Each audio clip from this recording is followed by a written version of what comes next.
नमस्कार दोस्तों, current affairs की इस सीरीज को आगे बढ़ाते हुए आज के क्लास में हम देखेंगे 22 जनवरी 2026 से संबंधित करंट अफेयर्स के प्रश्नों को, जिसमें बिहार राष्ट्रीय और अंतर्राष्ट्रीय खबरों का संपूर्ण संकलन होगा और तमाम जानकारी बिहार के प्रतियोगी परीक्षाओं को लेकर हमेशा की तरह मैं आपको विस्तृत तौर पर देने वाला हूं। तो ध्यान से इस क्लास को देखिएगा और पूरी निरंतरता के साथ डेली बेसिस पर एक समय को निर्धारित करते हुए इसे फॉलो करना है।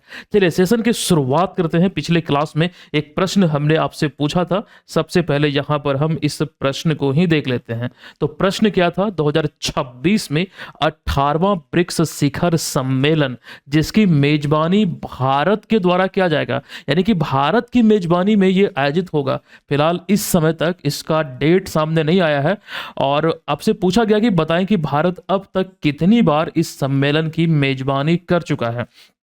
तो ये 2026 में होना है, लेकिन पूछा क्या गया कितनी बार कर चुका है? तो अब तक 3 बार किया है, अभी चौथी बार मेजबानी करेगा।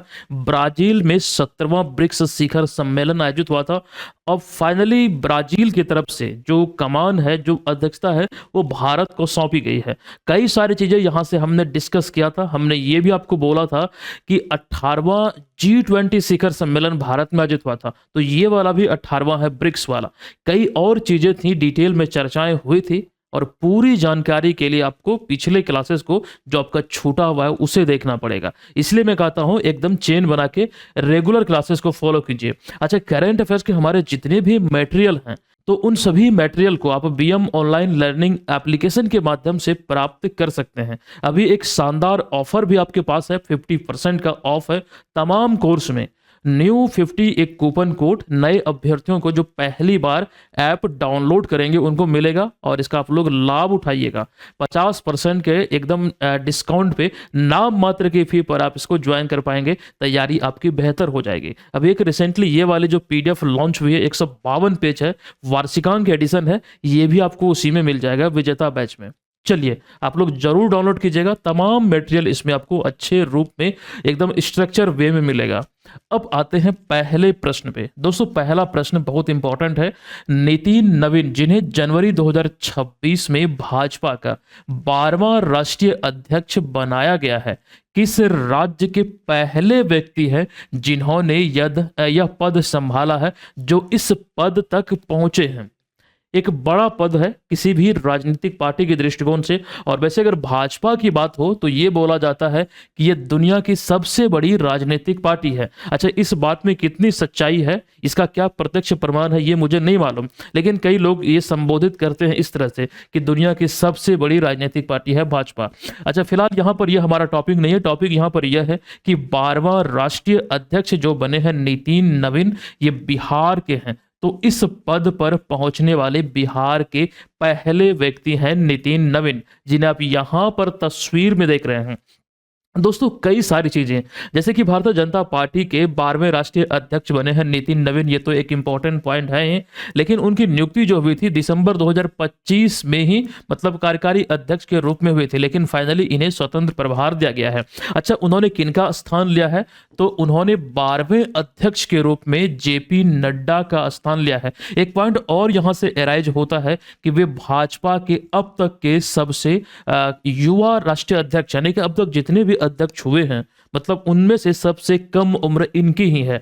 और आपको यह भी ध्यान रखना है कि बिहार से किसी व्यक्ति ने पहले, मतलब यह आधिकारिक पद नहीं संभाला था। नितिन नवीन पहले ऐसे नेता हैं। नितिन नवीन को लेकर जानकारी ये ध्यान रखिएगा कि पटना में जो बांकीपुर है, तो वहां से बांकीपुर सीट से 5 बार विधायक रह चुके हैं। वर्ष 2006 में उन्होंने पहली बार उपचुनाव में जीत हासिल की थी। उसके बाद लगातार आपको ध्यान रखना है 2010, 15, 20 और अभी हाल ही में 2025 में भी जो विधानसभा चुनाव हुआ है, यहां पर उन्होंने जीत दर्ज किया है। तो एक अच्छा इनका खास करके मतलब राजनीतिक सफर रहा, ये बोल सकते हैं। तो अभी हाल ही में 12वें अध्यक्ष बने हैं। दोस्तों भारतीय जनता पार्टी की स्थापना 6 अप्रैल 1980 को हुई थी। इसकी स्थापना से जुड़े हुए कई सारे प्रश्न इंपॉर्टेंट होते हैं, खास करके यहाँ पर राजनीतिक पार्टी के दृष्टिकोण से आप देखेंगे भारतीय राष्ट्रीय कांग्रेस या फिर भारतीय जनता पार्टी, ऐसे सवाल बनते हैं। इसके संस्थापक सदस्यों में अटल बिहारी वाजपेयी, जो इसके पहले अध्यक्ष भी बने, साथ साथ मोहन भागवत, ऐसे कई सारे नेता हैं जिनकी अहम भूमिका रही थी, आपको ध्यान रखना है, बीजेपी की स्थापना में। ऐसे तो भारत में दो बड़ी राजनीतिक दल जो हैं, उसमें आपको ध्यान रखना, भारतीय जनता पार्टी और भारतीय राष्ट्रीय कांग्रेस। और भारतीय राष्ट्रीय कांग्रेस आपके एग्जाम के पॉइंट ऑफ व्यू से बीजेपी से कहीं ज्यादा इंपॉर्टेंट है, क्योंकि यहां से कई ऐसे सवाल हैं, खास करके अधिवेशन आदि से और भी कई रूप में वो एग्जाम में पूछे गए हैं, बार बार पूछे गए हैं। आपको ध्यान रखना, 1885 को 28 दिसंबर को व्योमोस चंद्र बनर्जी, ये नाम ध्यान रखिए, पहले अध्यक्ष थे, और इनकी जो स्थापना हुई थी, ए वो ह्यूम का काफी योगदान है इस तिथि को। अच्छा, ये चीज आप लोग जानते भी होंगे। लेकिन वहीं दूसरी ओर भारतीय जनता पार्टी को लेकर ये चर्चाएं हम कर चुके हैं। जो राजनीतिक चुनाव चिन्ह है, आप यहां पर दोनों को देख सकते हैं। दोस्तों, अभी हाल ही में ये सारी चीजें हम जब डिस्कस कर रहे हैं, बीजेपी की बात हो रही है, तो बीजेपी एक बड़ा चेहरा बिहार के चुनाव में सामने आया है। मतलब बिहार में जो अभी हाल ही में 18वां विधानसभा चुनाव हुआ है, अब यहां पर एक बड़ी पार्टी के रूप में उभरा है बीजेपी। इसको थोड़ा सा देखने का प्रयास कीजिएगा। जो बिहार में 243 विधानसभा सीट हैं, तो इनमें जो चुनाव हुआ, सबसे अधिक सीट बीजेपी को ही मिला है। और एक बात ये भी ध्यान रखिएगा कि सबसे अधिक परसेंटेज वाइज अगर आप देखिएगा तो बिहार में चुनाव में मतलब मतदान हुआ है, मतलब इस बार 18वें विधानसभा चुनाव में। हालांकि एक चीज यहाँ पर ये भी आपको ध्यान रखना पड़ेगा, जो हम यहाँ पर सीटों की बात कर रहे हैं, बीजेपी तो सबसे बड़ी पार्टी बनकर उभरी, 101 सीट पर लड़कर 89 सीट पर जीत हासिल की। लेकिन दोस्तों, अगर हम यहाँ पर तो सीट वाइज बात हो रहा है, लेकिन अगर हम वोटिंग के अनुसार बात करें, मतलब कुल वोट को सभी सीटों पर मिला करके राजनीतिक दल के दृष्टिकोण से, तो सबसे अधिक जो वोट मिला है वो मिला है आरजेडी को। और वोटिंग परसेंटेज आप ध्यान रखिएगा, 23% वोट पूरे बिहार में जितने भी वैध मत पड़े, उनमें 23% जो वोटिंग परसेंटेज रहा सभी सीटों को मिलाकर, वो सबसे अधिक आरजेडी का रहा। ये चीजें हम कई बार डिस्कस कर चुके हैं। दोस्तों, मंत्रियों को लेकर चर्चाएं यहाँ पर आपके बीच है, वो चीजें हमने एक वीडियो के माध्यम से भी बतलाया आपको। लेकिन फिलहाल एक बात ये जरूर ध्यान रखिएगा कि बिहार विधानसभा अध्यक्ष कौन है, तो डॉक्टर प्रेम कुमार है, ये बीजेपी से हैं। ठीक है, इतना क्लियर है। मंत्रिमंडल आपके लिए काफी इंपॉर्टेंट है, तमाम जानकारी ध्यान रखिएगा। मंत्रिमंडल से जुड़े यानी कि कैबिनेट से संबंधित प्रश्न, उदाहरण के लिए आपसे यह पूछा जा सकता है कि वर्तमान में बिहार के गृह मंत्री कौन है, तो सम्राट चौधरी इस समय बिहार के गृह मंत्री हैं। ये तमाम चीजें आपको याद होनी चाहिए। दोस्तों, अगला प्रश्न है, कथन वाला प्रश्न है, निम्नलिखित कथनों पर विचार करें। अच्छा, कई सारे लोग कथन वाले प्रश्न देखकर घबरा जाते हैं। मतलब घबराना नहीं है, ये सवाल तो और भी आसान होता है, क्योंकि एक दूसरे से सारी चीजें कनेक्टेड होती है। जानकारी अच्छी रहेगी तो एकदम मजा आएगा इसे हल करने में। देखिए, कथन एक है कि 10वीं सब junior national rugby sevens championship का जो आयोजन है, ये उड़ीसा की राजधानी भुवनेश्वर के कलिंगा स्टेडियम में किया गया। ये पॉइंट जो है, जो कथन है, ये 10वां संस्करण सब junior national rugby sevens championship का, ये सही है। इसमें बिहार की बालिका टीम ने फाइनल में महाराष्ट्र को करारी शिकस्त दिया है, 34-7 से हराकर, इस स्कोर के साथ हराकर गोल्ड मेडल यानी कि स्वर्ण पदक जीता है बिहार की बालिका टीम ने। दोस्तों, यहां पर दोनों कथन सत्य है। यही तो पूछा गया कि कौन सा कथन सही है। कथन 1 और 2 दोनों सही है। फिलहाल यहां पर ज्यादा हम जानकारी आपको नहीं देंगे, बस प्रतियोगिता कहां पर आयोजित हुई, कौन सा संस्करण था, और बिहार की बालिका टीम ने जो यहां पर अच्छा प्रदर्शन किया है, गोल्ड मेडल अपने नाम किया है, तो सवाल एराइज हो सकते हैं। ज्यादा डीप में यहां पर जाने की जरूरत नहीं है। अगले प्रश्न पे आइए, ये काफी इंपॉर्टेंट है, इस पर हम चर्चाएं अच्छे से करेंगे। नीति आयोग द्वारा अभी हाल ही में जारी निर्यात तत्परता सूचकांक यानी कि एक्सपोर्ट प्रिपेयर्डनेस इंडेक्स 2024 में बड़े राज्यों में, मतलब इस श्रेणी में किस राज्य ने पहला स्थान हासिल किया है? बड़े राज्यों में महाराष्ट्र ने पहला स्थान हासिल किया है। दोस्तों, विकल्प नंबर ए यहां पर इस प्रश्न का राइट आंसर होगा। ये तमाम जानकारी यहां पर दी गई है। नीति आयोग जो है सरकार का एक थिंक टैंक की भूमिका निभाता है। 1 जनवरी 2015 को इसकी स्थापना हुई। योजना आयोग के स्थान पर, ये चीजें आप लोग जानते हैं, जिस प्रकार से 1950 में जब योजना आयोग अस्तित्व में आया था, भारत के प्रधानमंत्री इसके अध्यक्ष हुआ करते थे, उसी प्रकार से नीति आयोग में भी जो इसके अध्यक्ष हैं वो भारत के प्रधानमंत्री होते हैं, तो वर्तमान में नरेंद्र मोदी हैं। अभी हाल ही में एक्सपोर्ट प्रिपेयर्डनेस इंडेक्स जो जारी हुआ है, ये राज्यों की निर्यात क्षमता और तैयारी का आकलन करता है। कोई राज्य कितना मतलब खास करके सक्षम है, कितना तैयार है एक्सपोर्ट को लेकर। तो इस इंडेक्स में नीति मतलब जो एक्सपोर्ट नीति है, बुनियादी ढांचा, व्यापार समर्थन, निर्यात इकोसिस्टम और निर्यात प्रदर्शन, ये ऐसे मानक हैं मतलब जिस आधार पर ये आकलन होता है। इस सूचकांक की शुरुआत वर्ष 2020 में प्रारंभ हुए थे और अभी जो 2026 में ये रिपोर्ट आया है, आपको ध्यान रखना है इस रिपोर्ट के आधार पर ये इसका चौथा संस्करण है। दोस्तों एक बात और यहां पर समझिएगा, प्रश्न को ध्यान से देखिएगा, ये 2024 को लेकर पूछा गया है। जो आंकड़े अभी आए हैं ये 2024 पर आधारित है, ठीक है। और बड़े राज्यों में जो शीर्ष स्थान पर मतलब है इस रिपोर्ट के आधार पर, उसमें महाराष्ट्र, तमिलनाडु, गुजरात, उत्तर प्रदेश और आंध्र प्रदेश है। लेकिन एक और अन्य कैटेगरी इस रिपोर्ट में देखने को मिलता है, छोटे राज्य या फिर पूर्वोत्तर राज्य और केंद्र शासित प्रदेशों में। इस पूरी कैटेगरी में उत्तराखंड, जम्मू और कश्मीर, नागालैंड, दादरा और नगर हवेली और दमन और दीव तथा गोवा, ये छोटे राज्य तथा पूर्वोत्तर राज्य और केंद्र शासित प्रदेश एक अलग कैटेगरी में। ये चीजें ध्यान रखिए। लेकिन भाई दूसरी ओर अगर हम बिहार की बात करते हैं तो इस इंडेक्स में जो बात हम यहाँ पर कर रहे हैं निर्यात तत्परता सूचकांक में, तो बिहार ने समग्र रूप से पूरे भारत में 16वां स्थान हासिल किया है, जो पिछले सूचकांक से 3 पायदान ऊपर है। लेकिन दोस्तों इतना ही नहीं, यहां पर आपको ध्यान रखना है, बिहार में अगर हम बिहार से अगर हम एक्सपोर्ट की बात करते हैं तो रिपोर्ट के अनुसार पेट्रोलियम उत्पाद में बेगूसराय आगे है, मांस उत्पाद में यानी कि निर्यात में अररिया आगे है, फिर मक्का, भागलपुर का रेशम, मधुबनी पेंटिंग और जर्दालू आम निर्यात में आगे है। मतलब यहां पर देखिएगा, ये अगर पेट्रोलियम उत्पाद की अगर बात करेंगे जो निर्यात हो रही है भागलपुर से अधिक हो रहा है, मांस जो निर्यात हो रहा है वो अररिया से अधिक हो रहा है। लेकिन इसके अतिरिक्त ओवरऑल बिहार से मक्का और भागलपुर का रेशम, साथ साथ बिहार से मधुबनी पेंटिंग और जर्दालू आम, मतलब ये सारे जो निर्यात हैं इस मामले में बिहार आगे हैं। लेकिन ओवरऑल बिहार को 16वां स्थान मिला है। ये चीजें आप लोग याद रखिएगा, इंपॉर्टेंट है, एग्जाम में सवाल के रूप में ये आपसे पूछा जा सकता है। क्लियर है? आई होप ये चीजें आप समझ चुके हैं, इसको जरूर ध्यान रखिएगा। चलिए अगले प्रश्न पे आते हैं। लेकिन दोस्तों उससे पहले यहां पर अगर निर्यात की बात हो रही है तो एक रिपोर्ट कुछ समय पहले आई थी, वर्ल्ड बैंक की रिपोर्ट है और वास्तव में यह है काफी इंपॉर्टेंट। देखिएगा, वर्ल्ड बैंक यानी कि विश्व बैंक के आंकड़ों के मुताबिक वर्ष 2024 में निर्यात ने भारत की जीडीपी में 21.2% का योगदान दिया है। यह काफी इंपॉर्टेंट है, वीवीआई पॉइंट में इसे जरूर रखिएगा।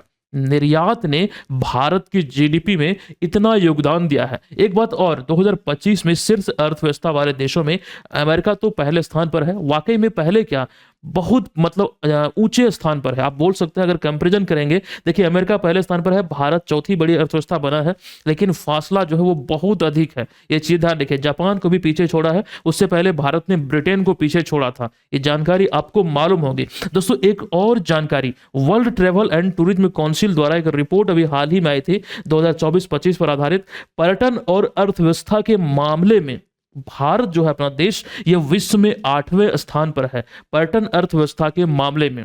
ये चीज जरूर ध्यान रखिएगा। चलिए अब यहां पर आते हैं अगले प्रश्न पे। देखिए अगला प्रश्न ये भी कथन वाला प्रश्न है। एक रिपोर्ट के माध्यम से सामने आई है। देखिए यहां पर पूछा गया कि भारत के 5G नेटवर्क विस्तार से संबंधित निम्नलिखित कथनों पर विचार करें। पहला कथन है कि भारत अब 400 मिलियन से अधिक 5G उपयोगकर्ताओं के साथ दुनिया का दूसरा सबसे बड़ा 5G यूजर बेस बन चुका है। अर्थात दुनिया में दूसरा सबसे अधिक मतलब 5G इस्तेमाल करने वाले लोग भारत में है। 400 मिलियन से अधिक यूजर हैं यहां पर। बिल्कुल ये कथन सत्य है। दूसरा कथन है कि 5G उपयोगकर्ताओं की संख्या के मामले में भारत से आगे केवल चाइना है। ये भी सत्य है, चाइना के बाद भारत दूसरे स्थान पर है। कथन 3 है कि भारत में 5G सेवाओं की शुरुआत वर्ष 2020 में हुई थी। जी नहीं, 2020 में नहीं हुई थी, इसकी शुरुआत हुई थी 2022 में। 5G सेवाओं की शुरुआत दोस्तों भारत में 2022 में हुई थी। अगला कथन 4 है कि वर्तमान में भारत में 5G की जो भौगोलिक कवरेज है वो लगभग 99.6% है। तो ये कथन बिल्कुल सही है। यानी कि भौगोलिक दृष्टिकोण से आप देखेंगे पूरे क्षेत्र में, तो भारत में 5G का जो कवरेज है वो आप ध्यान रखिए 99.6% को ये कवर करता है। फिलहाल यहाँ पर तीन जो कथन है वो सही है, 1, 2 और 4, तो विकल्प नंबर बी में है। देखिए कौन सा कथन सही है, तो 1, 2 और 4, तो यही इसका राइट आंसर हो जाएगा। दोस्तों आइए इसको लेकर चीजों को समझिए, थोड़ा देखिए कि भारत अपना देश जो है दुनिया का दूसरा सबसे बड़ा 5G यूजर बेस बन चुका है, जहां 400 मिलियन से अधिक उपयोग करता है। अब भारत जो है केवल चाइना से पीछे है। 2022 में लॉन्च होने के बाद भारत ने बहुत तेजी से 5G को अपनाया है। अब अमेरिका तथा यूरोपीय देशों को पीछे छोड़ते हुए एक प्रमुख डिजिटल पावर हाउस बन चुका है। ये चीजें ध्यान रखिएगा। दोस्तों वर्तमान में अगर हम 5G नेटवर्क की भौगोलिक कवरेज की बात करें भारत के संदर्भ में, तो 99.6% तक ये 5G का जो नेटवर्क है वो कवर करता है। एक बात और आप ध्यान रखिएगा कि जनसंख्या कवरेज की अगर हम बात करें तो 85% को ये कवर करता है 5G नेटवर्क। इतनी बातें ध्यान रखिए। और जो टॉप 5 जो यूजर बेस जो कंट्री है 5G के मामले में, आप यहाँ पे देख सकते हैं कि पहले स्थान पर है चाइना, जो कि लगभग 1 अरब यानी कि 100 करोड़ से अधिक यहाँ पर यूजर हैं। भारत है दूसरे स्थान पर, फिर तीसरे पे अमेरिका, चौथे पे यूरोपीय संघ और पांचवें पे जापान है। दोस्तों ये तमाम बातें ध्यान रखिएगा, खास करके रिपोर्ट में जो टॉप 5 नेशन है इसको लेकर जो 5G यूजर की हम बात कर रहे हैं। क्लियर है इतनी बातें? अगले प्रश्न पे चले। अगला प्रश्न आपके बीच है कि हाल ही में आर्मेनिया में आयोजित अद्रानिक मार्गरयान मेमोरियल टूर्नामेंट में अपना अंतिम जीएम नॉर्म हासिल कर भारत के 92 ग्रैंड मास्टर कौन बने हैं? ये दिल्ली के हैं, इनका नाम है आर्यन वासनेर। तो विकल्प नंबर ए यहां पर इस प्रश्न का राइट आंसर हो जाएगा। दोस्तों ऐसे तो ये नाम आप जरूर ध्यान रखिएगा, लेकिन उसके बाद यहां पर ये सूची भी आपको याद रखना पड़ेगा भारत के ग्रैंड मास्टर को लेकर। अच्छा यहां पर एक चीज सुधार कीजिएगा, ये 92 नंबर के हैं, ये 91 नहीं बल्कि 92। इनसे पहले राहुल वीएस जो कि तमिलनाडु के हैं, ये काफी इंपॉर्टेंट है। अच्छा अगर आपसे ये कोई सवाल पूछता है कि भारत के पहले ग्रैंड मास्टर कौन बने थे, तो 1987 में तमिलनाडु के ही विश्वनाथन आनंद बने थे। दोस्तों आपको यह जानकर आश्चर्य भी होगा कि सबसे अधिक जो ग्रैंड मास्टर का खिताब है वो तमिलनाडु ने ही अपने नाम किया है। क्लियर है? अच्छा बिहार की अगर हम बात करें तो बिहार ने एक भी खास करके इस तरह का उपलब्धि हासिल नहीं किया है। अर्थात कहने का सेंस यहाँ पर यह है कि बिहार से कोई भी ग्रैंड मास्टर नहीं निकला है। लेकिन शतरंज की बात हो रही है तो दोस्तों एक जानकारी हम आपको अवश्य देना चाहेंगे। इन्हें तस्वीर में आप देख रहे हैं, इनका नाम है मरियम फातिमा, मुजफ्फरपुर बिहार की रहने वाली है। हाल ही में बिहार की पहली महिला फीडे मास्टर बनी है। ये जरूर ध्यान रख लीजिएगा, मेरे नजर में ये काफी इंपॉर्टेंट पॉइंट है। चलिए इतना क्लियर है। अब यहां पर हम चलेंगे अगले प्रश्न पे। अच्छा उससे पहले एक जानकारी और, बीपीएससी मेंस एग्जाम की अगर आप प्रिपरेशन में लगे हैं, देखिए प्रीलिम्स और मेंस को एक साथ टारगेट करते हुए प्रिपरेशन कर रहे हैं, तो करंट अफेयर्स के लिए इससे बेहतर कोर्स आपको नहीं मिलेगा। इसमें प्रीलिम्स का तो मटेरियल आपको मिलेगा ही, लेकिन मेंस का जो हम कंटेंट दे रहे हैं, जो आपसे प्रैक्टिस करवा रहे हैं, जो हॉट हॉट टॉपिक पे चीजें हम आपको दे रहे हैं, इससे आपकी तैयारी में 4 चांद लगेगा। ये बाइलिंगुअल है, आप लोग इसे ज्वाइन कर सकते हैं, या फिर आपके मित्र दोस्त सहपाठी अगर कोई प्रिपरेशन में लगे हैं तो जरूर इस कोर्स को आप लोग रिकमेंड कीजिएगा। चलिए अब यहां पर चलते हैं अगले प्रश्न पे। हमारा अगला छठा प्रश्न है कि पुणे ग्रैंड टूर 2026 के लिए गुडविल एम्बेसडर के रूप में किसे नियुक्त किया गया है? दोस्तों इस सवाल का राइट आंसर है महेंद्र सिंह धोनी को अभी हाल ही में नियुक्त किया गया है। इन्हें आप यहां पर तस्वीर में देख रहे हैं। ये आपको ध्यान रखना है, जो पुणे ग्रैंड टूर 2026 की हम बात कर रहे हैं, यह भारत की पहली अंतरराष्ट्रीय बहुस्तरीय यानी कि multi stage professional road cycling race है। एक प्रकार की प्रतियोगिता है, भारत में पहली बार आएगी। इसका उद्देश्य भारत में साइकिलिंग यानी कि साइकिलिंग खेल को बढ़ावा देना और अंतरराष्ट्रीय पहचान दिलाना है। महेंद्र सिंह धोनी को उनकी लोकप्रियता, खेल भावना और युवाओं पर प्रभाव के कारण अभी हाल ही में गुडविल एम्बेसडर नियुक्त किया गया है। यह प्रतियोगिता 19 से 23 जनवरी 2026 के बीच पुणे महाराष्ट्र में आयोजित की गई। कल तक यह आयोजित होगा और यह पुरुषों की 5 5 दिवसीय continental road cycling race Deccan पठार और सह्याद्री रेंज यानी कि पश्चिमी घाट में 437 किलोमीटर के रास्ते से गुजरेगी। अच्छा दोस्तों, पश्चिमी घाट जो कि मुख्य रूप से अरबियन सी वाला जो भाग है उसका एक पार्ट है। इसको लेकर हमने कई बार चर्चा किया है। देखिए, दक्कन पठार की अगर हम बात करें तो दक्षिण भारत का विशाल प्रायद्वीपीय पठार को दक्कन पठार कहा जाता है। लेकिन अगर सह्याद्री रेंज जिसे कि पश्चिमी घाट भी कहा जाता है तो दक्कन पठार की पश्चिमी पर्वतमाला या फिर जो श्रृंखला है उसको कहा जाता है। इसको लेकर चर्चाएं ऐसे हम कई बार कर चुके हैं, यहां पर ज्यादा डीप में हम नहीं जाएंगे, वैसे है बहुत इंपॉर्टेंट। चलिए, रातापानी टाइगर रिजर्व ये अभी खबरों में है। अभी रातापानी टाइगर रिजर्व जिसका नाम बदलकर doctor Vishnu Shridhar Wakankar tiger reserve करने की घोषणा की गई है, किस राज्य में है? दोस्तों, इसका राइट आंसर है मध्य प्रदेश। ऐसे तो सबसे अधिक जो टाइगर रिजर्व है वो मध्य प्रदेश में ही है। मेरी जानकारी में मध्य प्रदेश में 9 टाइगर रिजर्व है इस समय तक। अगर हम देखें सबसे अधिक 9 टाइगर रिजर्व मध्य प्रदेश में है, और दूसरा स्थान जो आता है वो महाराष्ट्र का आता है जहां पर 6 टाइगर रिजर्व है दूसरे नंबर पे। दोस्तों, रातापानी टाइगर रिजर्व मध्य प्रदेश के रायसेन और सीहोर जिले में स्थित है। अभी हाल ही में इसका नाम प्रसिद्ध पुरातत्वविद डॉक्टर विष्णु श्रीधर वाकनकर के नाम पर रखने की घोषणा की गई है। इन्हें 1975 में पद्मश्री जो भारत का चौथा सर्वोच्च सम्मान है ये भी मिल चुका है। ये एक प्रसिद्ध पुरातत्वविद है, इन्हीं के नाम पर इसका नामांकन करने को लेकर बात कही गई है। खबरों का विषय है, प्रश्न के रूप में आपके समक्ष है। दोस्तों, अगर हम बात करें इनके बारे में, जैसा कि हम आपको बतला रहे थे, ये एक प्रसिद्ध पुरातत्ववेत्ता है या फिर पुरातत्वविद है जिन्हें भीमबेटका रॉक शेल्टर्स की खोज के लिए भी जाना जाता है, जो वर्तमान में यूनेस्को की विश्व धरोहर स्थल के रूप में खास करके बोल सकते हैं चिन्हित है। यहां पर ये जरूर याद रखिएगा। और साथ ही साथ जो रातापानी टाइगर रिजर्व की बात हम कर रहे हैं, यह मध्य प्रदेश का 8वां और भारत का 57वां टाइगर रिजर्व है, जो जैव विविधता के से समृद्ध है, जहां बाघ, तेंदुए आदि पाए जाते हैं। आप मुझे कमेंट करके बताइए, मैं यहां पर ये चीज नहीं बताऊंगा, आप लोग कमेंट करके बताएंगे कि इस समय भारत में कितने टाइगर रिजर्व हैं और बिहार में कितने हैं। कमेंट करके आप लोग बताइएगा। दोस्तों, यहां पर देखिए बिहार को लेकर, अच्छा चलिए बिहार को लेकर तो जानकारी हमने आपके बीच रखा ही है, बस आप इतना कमेंट कर दीजिए कि वर्तमान में भारत में कितने टाइगर रिजर्व हैं। देखिए, बिहार का एकमात्र टाइगर रिजर्व पश्चिमी चंपारण में है, जो वाल्मीकि टाइगर रिजर्व है। एकमात्र टाइगर रिजर्व पश्चिमी चंपारण जिले में स्थित भारत नेपाल सीमा से सटा हुआ कि यह वाल्मीकि राष्ट्रीय उद्यान का एक हिस्सा है। दोस्तों, अभी एक जानकारी आपको यह भी दे दें कि दूसरा टाइगर रिजर्व जो कैमूर में प्रस्तावित है, इसे अभी हाल ही में सैद्धांतिक मंजूरी भी मिल चुकी है। इसके विकास को लेकर, इसको लेकर चर्चाएं यहां पर हम कर चुके हैं। जब यह बन के तैयार होगा तो यह सबसे बड़ा वन क्षेत्र बनेगा बिहार का, 1504 वर्ग किलोमीटर, जबकि वाल्मीकि नगर टाइगर रिजर्व का जो क्षेत्रफल है ये 1000 वर्ग किलोमीटर है। ये चीज जरूर आप लोग याद रखिएगा। वाल्मीकि नगर टाइगर रिजर्व को लेकर हमने चर्चाएं किया है कई बार कि 1 नवंबर 2022 से यहां पर टाइगर सफारी की शुरुआत हुई। वर्तमान में यहां पर बाघों की संख्या 54 है।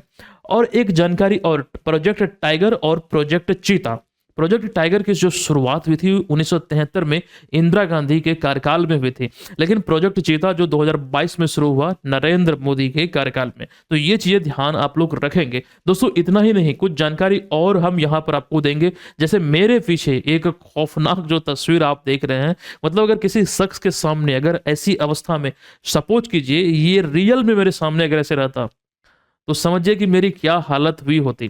तो दोस्तों, टाइगर को लेकर अभी बात हो रही है, तो कई सारी जानकारी ऐसे तो हम देते रहते हैं, लेकिन कुछ जानकारी और यहां पर हम आपको देंगे। ध्यान से सभी को देखिएगा। अभी एक बार फिर से 33 साल के बाद गुजरात टाइगर स्टेट बना है।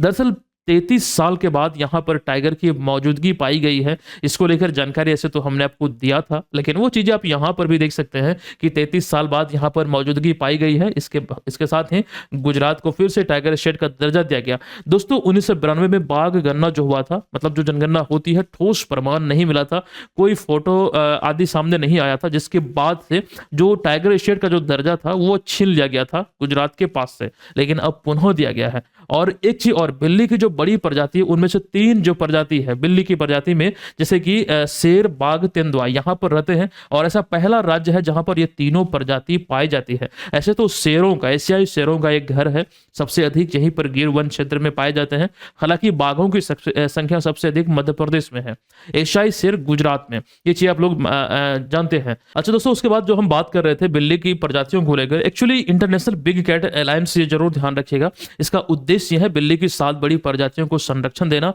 और ये सवाल ऑलरेडी पूछा जा चुका है एग्जाम में।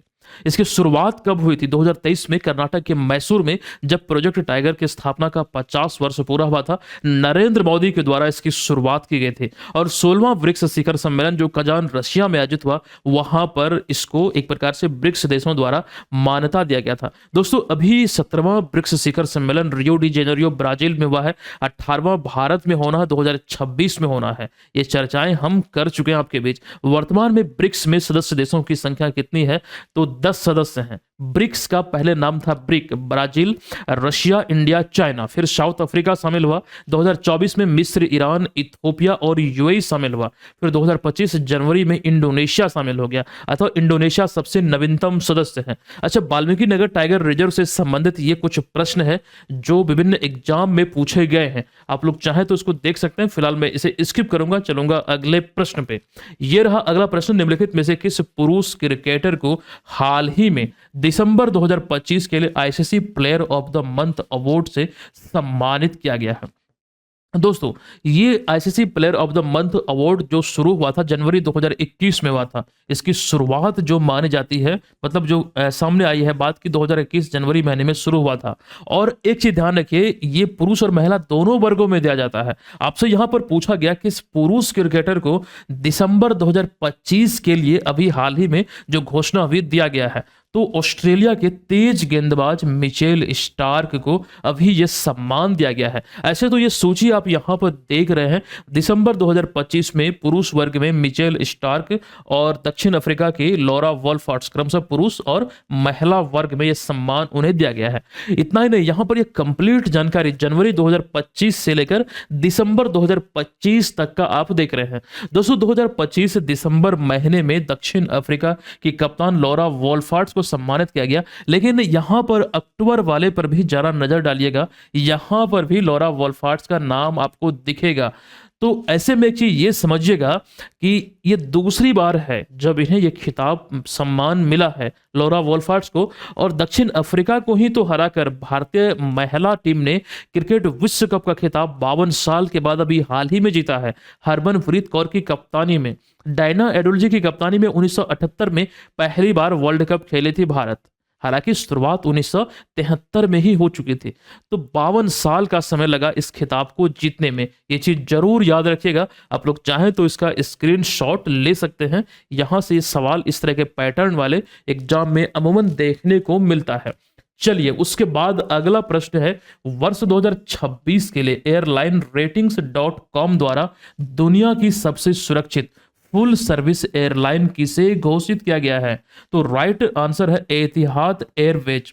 दोस्तों, इसका राइट आंसर हो जाएगा विकल्प नंबर सी। अभी हाल ही में रिपोर्ट आई है, 320 से अधिक एयरलाइंस को पीछे छोड़ते हुए ये उपलब्धि अभी हाल ही में इसने अपने नाम किया है। किसने? तो एतिहाद एयरवेज ने। दोस्तों, यहां पर एक बात और ध्यान रखिएगा, एतिहाद एयरवेज की जो हम बात कर रहे हैं, तो यह उपलब्धि हासिल करने वाली पहली खाड़ यानी कि गल्फ क्षेत्र की फुल सर्विस एयरलाइन भी बन गई है। इस साल जो टॉप 25 की सूची जारी हुई है, इसमें आपको ध्यान रखना है, टॉप 25 यहाँ पर 2025 लिखा गया, ये टॉप 25 है, तो इसमें एक भी भारतीय एयरलाइंस का नाम शामिल नहीं है। अगर हम इसमें शीर्ष 5 अगर हम एयरलाइंस की बात करें, तो एतिहाद, कैथे पैसिफिक, क्वांटास, कतर और फ्लाई एमिरेट्स, ये कुछ 5 हैं, मतलब शीर्ष सुरक्षित फुल सर्विस एयरलाइन। इसमें सबसे पहले स्थान पर कौन है? तो खाड़ी क्षेत्र का एतिहाद एयरवेज, यानी गल्फ कंट्री में अगर आप देखेंगे तो। अब यहाँ पर अगला प्रश्न है, राष्ट्रीय जांच एजेंसी यानी कि एनआईए का नए वरिष्ठ महानिदेशक के रूप में किन्हें नियुक्त किया गया है? जो 1994 बैच के भारतीय पुलिस सेवा के अधिकारी हैं। एक्चुअली हिमाचल कैडर के 1994 बैच के पुलिस सेवा के अधिकारी हैं। इनका नाम है राकेश अग्रवाल, जो अभी हाल ही में राष्ट्रीय जांच एजेंसी एनआईए यानी कि इसका महानिदेशक बने हैं। और इन्होंने किनका स्थान लिया है? तो सदानंद वसंत दाते का स्थान लिया है। यानी कि इनके बाद राकेश अग्रवाल इस पद पर नियुक्त हुए हैं। ये चीज ध्यान रखिएगा दोस्तों। एनआईए की बात हो रही है तो अभी हाल ही में 26 और 27 दिसंबर 2025 को ये 2 दिवसीय एक सम्मेलन था, दिल्ली में आयोजित हुआ आतंकरोधी सम्मेलन। ये आपको ध्यान रखना है, ये एनआईए के द्वारा ही यहाँ पर आयोजित किया गया था 2 दिवसीय सम्मेलन। उद्घाटन केंद्रीय गृह मंत्री अमित शाह के द्वारा किया गया। ये चीजें ऐसे तो हम बतला चुके हैं आपको, यहाँ पर इसकी हम चर्चा नहीं करेंगे। आइए अगले प्रश्न पे। देखिए, हाल ही में भारत तिब्बत सीमा पुलिस यानी कि आईटीबीपी के नए महानिदेशक यानी कि डीजी अर्थात डायरेक्टर जनरल के रूप में किन्हें मतलब किस वरिष्ठ आईपीएस अधिकारी को नियुक्त किया गया है? इनका नाम है शत्रुजीत सिंह कपूर। विकल्प नंबर सी यहाँ पर इसका राइट आंसर होगा। अच्छा, उन्होंने किनका स्थान लिया है? परवीन कुमार का। यानी कि परवीन कुमार के बाद ये बने हैं शत्रुजीत सिंह कपूर, मतलब नए महानिदेशक भारत तिब्बत सीमा पुलिस के। ये चीजें यहाँ पर वही हमने आपके बीच लिखा है। तमाम जानकारी आपको याद रखना चाहिए, एग्जाम में यहाँ से सवाल बनेंगे और वही सारी चीजें का वर्णन यहाँ पर हमने किया है। लेकिन दोस्तों, यहाँ पर भारत तिब्बत सीमा पुलिस की बात करें तो ये एक केंद्रीय सशस्त्र पुलिस बल है जिसकी स्थापना 24 अक्टूबर 1962 को हुई थी। और आपको ध्यान रखना, इसका मुख्य कार्य क्या है? तो भारत चीन सीमा पर मतलब सुरक्षा करना, ये इसका मूल उद्देश्य है। तो ये चीजों को समझिएगा, ध्यान रखिएगा, यहां से सवाल एग्जाम में अराइज हो सकते हैं। अगला प्रश्न है कि भारत और किस देश की सह अध्यक्षता में, ये काफी इंपॉर्टेंट है, 16वीं आसियान रक्षा मंत्रियों की बैठक उसके बाद बैठक प्लस विशेषज्ञ कार्य समूह की आतंकवाद विरोधी बैठक 14 से 16 जनवरी 2026 तक नई दिल्ली में आयोजित की गई।